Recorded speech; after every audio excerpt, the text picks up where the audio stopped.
Hi guys and welcome to Kajea's channel. As a virtual bookkeeper, it can be really tough to find clients and syempre mag-grow yung business natin. So sa video na to, pag-uusapan natin ano-ano kaya yung mga reason bakit as a virtual bookkeeper nag-struggle tayo na makahanap ng mga clients. And sa video na to, didiscuss din natin some tips para ma-overcome natin yung mga struggle na yon. So kung interested ka sa topic na yan, please keep on watching until the end. Do not skip para wala kang ma-miss na tips and tricks na i-share ko throughout the video. So without further ado, let's get started!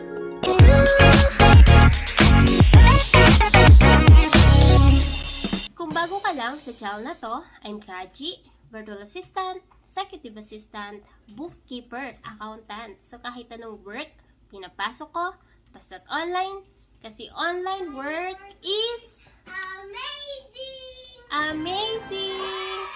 Sa channel na to, dinidiscuss natin more on online work, tips and tricks, and mga success stories. So kung interested ka sa mga topics na yon, please consider subscribing and don't forget to hit the notification bell para wala kang ma-miss na video na in-upload ni Kajea every single week.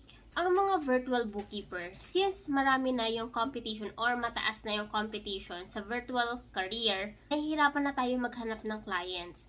And kahit naman yung mga merong experience na, kapag naghahanap sila ng clients, hindi agad sila ganun nakakakuha ng client kahit na meron na silang mga experience as a virtual bookkeeper. So ngayon, isa-isahin natin, ano kaya yung mga possible reason bakit ikaw as a virtual bookkeeper ay hindi nakakaland ng client, mapa-newbie man or experienced bookkeeper.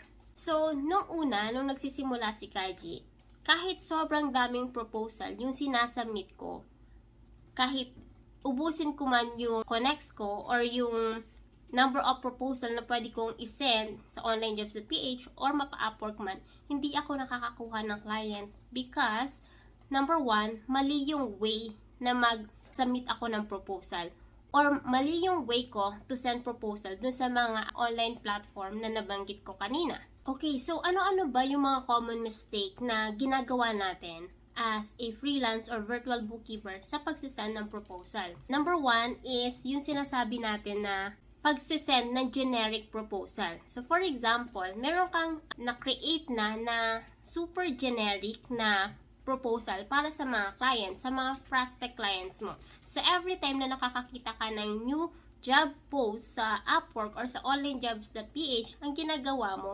is kung ano yung generic proposal na yun yung proposal na sinesend mo sa lahat ng job post na nakikita mo. Which is wrong. Kasi kung hindi mo babasahin yung buong job description hanggang sa kaduluduluhan, there are cases na may mamimiss ka na information na yun lang pala yung kailangan nila at wala ka na dapat isend na iba pa. So, kung ang ginawa mo lang is, okay, gusto ko tong job post na to kasi bookkeeper siya, gusto ko yung salary na ino-offer niya, gagamitin ko na lang yung generic proposal ko para isend yung services na ino-offer ko. So, mali yun. Kasi, for example, sa pagkahaba-haba ng job description, hindi mo binasa kasi nakakatamad. Hindi mo alam sa dulo nakalagay lang, to apply for this position, just message me your favorite color. So, ngayon, ginamit mo yung generic proposal mo. So, wala ka ng chance. Kahit sobrang ganda pa nung proposal mo, wala ka ng chance kasi hindi ka nag-follow ng instruction. So, it's true na kapag gumamit ka ng generic proposal, it will save you time, pero malulus mo naman yung clients. Okay? So, make sure na don't use generic proposal when sending applications sa mga job posts or sa mga open position na gusto ninyong applyan. Alright? And of course, kagaya nung nabanggit ko kanina, make sure to take time to read the whole job description. Okay? And then, syempre, once na mabasa mo yung whole job description, you have to highlight kung ano ba yung relevant skills na meron ka doon sa job na ina-applyan mo. So, for example, yung job post na gusto mong applyan is looking for a virtual bookkeeper na may experience sa zero. You do have experience sa zero. So, kailangan mong i-highlight yun doon sa proposal mo na meron kang experience sa zero. They are looking for someone na marunong mag-file ng taxes. And you do have the experience to file taxes sa kanilang country. then i-highlight mo yun. Okay? So, make sure to take time to read yung buong job description. Okay? Okay, so kanina pinag-usapan natin yung generic proposal. Ngayon, Kaji, meron akong dalawang klase ng proposal. Isang generic, yung isa medyo specific. So, ang ginagawa ko, copy-paste. So, alam ko itong proposal na to para dito, itong proposal na to para dito. Wrong pa din yun. Kahit na meron kang 2 template para sa mga job na applyan mo, it's better to, number 1 is to, di ba, babasahin mo. And then, i-highlight mo yung skills mo. And then, based doon sa job description na yun, tanggalin mo, based doon sa ika-copy-paste mo na proposal tanggalin mo yung mga information na hindi naman relevant. So, for example, highlight mo lahat ng experience na meron ka. Mga reconciliation, prepare ng reports, ganyan-ganyan, lahat. Sinabi mo na. Ngayon, ang hinahanap lang pala ni client, kahit na nakalagay dun sa job description is, looking for virtual bookkeeper, 0 experience. Pero ang hinahanap nilang pala dun sa job description is, someone who can look after my inventory. So, bakit mo i-highlight yung iba kung isang specific task lang yung gusto niyang ipagawa sa'yo? Although maganda, nasasabihin mo na, okay, marunong ako ng ganito, marunong ako ng ganito. Pero minsan kasi, may mga client na ayaw yung maraming sinasabi. Gusto niya is, eto lang hinahanap ko, gusto ko, eto lang yung sabihin mo dun sa proposal mo. So, kung maglalagay ka dyan ng mga hindi naman related, then of course, possible na ma-reject yung iyong application. And syempre, kung sobrang haba ng application mo, minsan sa dami nung nag-a-apply, wala nang time mag-read yung client natin. So, kumbaga, binabrowse lang nila yung mga application natin. So, kung may hinahanap lang silang keyword doon sa application natin at hindi niya yung nakita sa'yo, then, for sure, mawawala ka na sa list ng mga possible applicants na i-interviewin niya. And of course, kapag nagsisend tayo ng proposal, make sure na personalized. As in, naka-address siya doon sa client or doon sa company na ina-applyan mo. Okay? Onlinejobs.ph, makikita natin kung ano yung pangalan. Minsan, available din yung company. Sa Upwork, ganun din. Tingnan mo yung profile nung nag-post, makikita mo yan doon. So, make sure na make it personalized. Okay? Okay, Kaji, nagawa ko na lahat. So, ano pa yung dapat kong gawin? So, the last thing na pwede mong gawin is to proofread yung iyong ginawang proposal. Just to make sure na walang error and lahat ng question niya ay na-answer mo properly.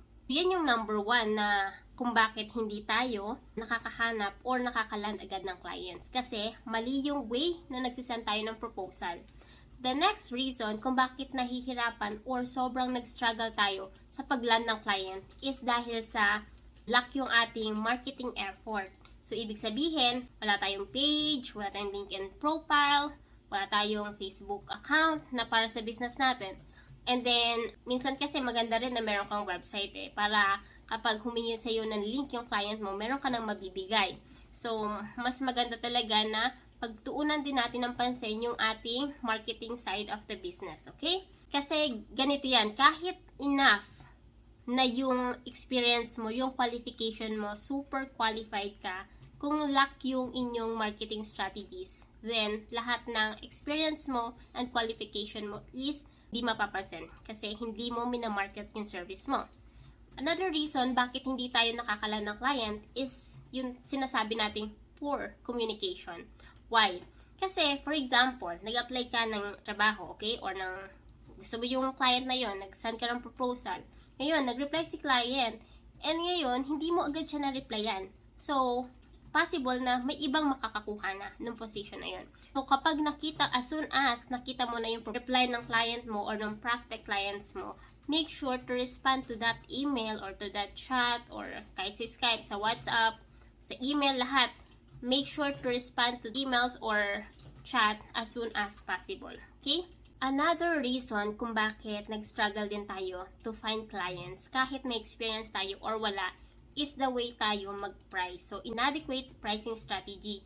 So, meaning, for example, sobrang mahal mo mag-price. So, of course, ang tendency, si client is maghahanap ng alternative services or more affordable na services. So, pwede siya maghanap ng iba. So, ang masasuggest ko lang, make sure na yung rate mo is not that high and not that low.